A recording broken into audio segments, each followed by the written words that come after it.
Hi and welcome back. My name is Shining and today we're going to be talking about undulations.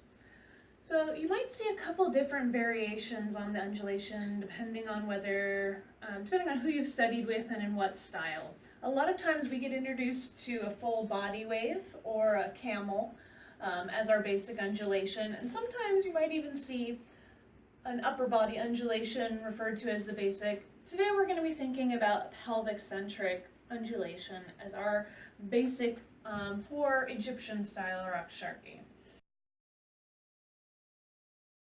So our basic undulation is a vertical circle of the pelvic. You can usually think about the pubic bone creating a circle going up or a circle going down, and it really stays along the midline of the body. And I think about these as two separate movements combining. So early in a video I posted, we talked about slide and tilt.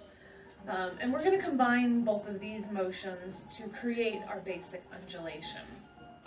So just as a posture review, we're going to think about having our knees hip width apart. You may notice later on that I'll be pulling my legs together, and I generally have one foot or the other in front, so you may want to experiment with what's comfortable for you. Usually my right foot is there depending on which angle I'm facing. But for the basic, let's start with our feet hip width apart. Pull up through the pelvic floor, make that spine nice and long. We're going to really engage through the belly. So part of this is to help lift our rib cage up away from the pelvis to keep an isolated feeling. But also, if our belly is engaged, it's not doing the work. The pelvis is the one that has to do the work. So let's start there and just move forward and backward with the pelvis. So this is our basic slide. And if we have our arm to the side, then we can see, there's a slight forward and back pull. And you can think about this as the knot on your hip scarf coming forward and back. And you'll notice my rib cage is pretty steady. There's slight response, but it's not initiating the movement, it's not helping. My belly is not going in, out, it's very pelvic driven. My inner thighs are helping, maybe there's a little bit of action under my butt, but it's also not a glute squeeze. This is our basic feeling, and I like to start with back and drop down, because as I've pulled back, I'm already in a sort of up tilt position. So if I release down, push forward, and then tilt back up, I can add the tilt onto that slide. So we have slide, slide, slide, slide, tilt, tilt, tilt, tilt. Something you might start to notice, at least in the way that I do this, is that when I come forward, my knees become very straight. And as I slide back, there's a slight bend in my knees to allow my spine to keep its length so that my pelvis is moving on a flat plane rather than having to shove my rib cage out of the way. So when you come forward, straight and slight bend, straight, slight bend. If I have my feet side by side, the same thing happens. So straight, bend, from the forward, from the other side. Let's talk about the possible variations on the basic undulation. We can do endless things with our dancing following a couple basic principles.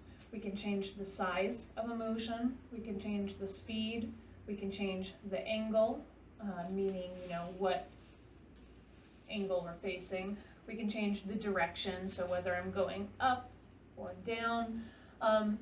We can also change the point of origin, which makes for really interesting. So when we were talking about circles, we discussed this a little bit in the previous video that I posted, where if you have your path of a circle, you can start and stop anywhere on there. Nothing says I always have to go left, back, left, front. So the same thing is with an undulation.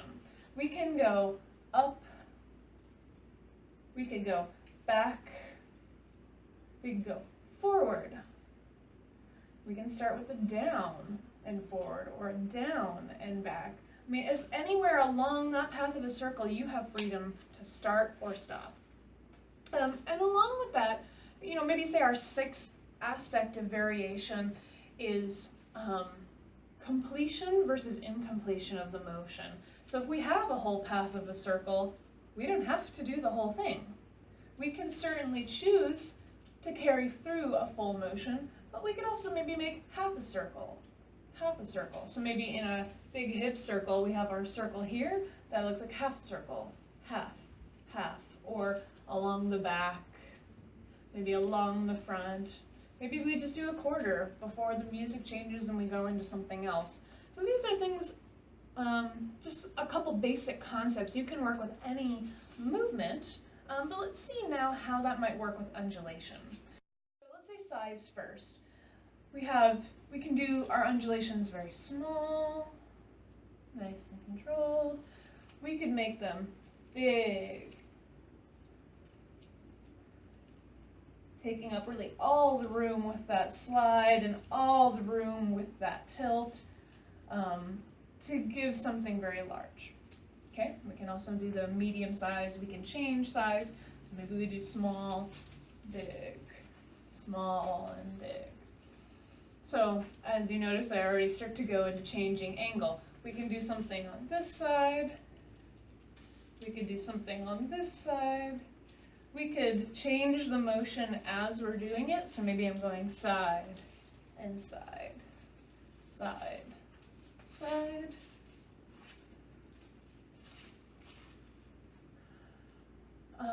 And then we had the point of origin.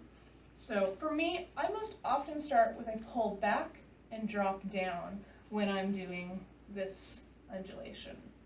And then on the other one, I usually start again with the pulling back and scooping over. But you can change, and the music quality, depending on what's happening before, what you're layering it with, may ask for different things. So maybe your point of entry is up and over, up and over. You know, so maybe there's something really interesting in the music there.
body.